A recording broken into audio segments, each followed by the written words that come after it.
Time అవుతుంది రా, ఈ బస్సులో వెళ్ళిపోదాం రా. త్వరగా పదండి రే. రా త్వరగా రా. విద్య బుక్ పెట్టుకో. హాయ్.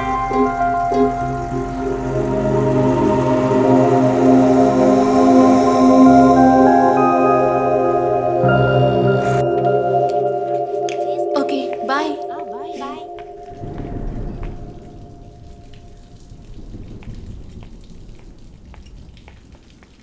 వైశాలి ఒక్క నిమిషం. 2 రోజులుగా చూస్తున్నాను, ఒక హాయ్ కూడా చెప్పడం లేదు. చూసిన ఒక నవ్వు కూడా నవ్వకుండా వెళ్ళిపోతున్నారు. ఎందుకని? నేనెందుకు హాయ్ చెప్పాలి?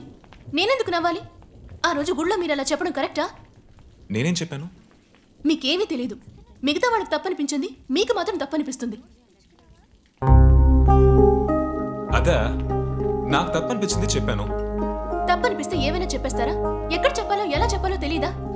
అదే దివ్య ముందు. అవును, మీరు రోడ్లు నడిచేటప్పుడు మాత్రం 4 అబ్బాయిలు ఎదురొస్తే మీరు ఆటోమేటిక్గా అడ్జస్ట్ చేసుకోరా? ఇది కూడా అలాంటిదే. వైశాలి, ఒక ఫ్రెండ్గా నేను చెప్పకూడదా? ఫ్రెండ్ అయితే ఏమైనా చెప్పేస్తారా? ఒక ఫ్రెండ్గా చెప్పడం తప్పే, కానీ నా మనసుకు నచ్చిన అమ్మాయిని ఇష్టపడే అమ్మాయికి చెప్పాను. అది మీకు తప్పుగా అనిపిస్తే ఐమ్ సారీ.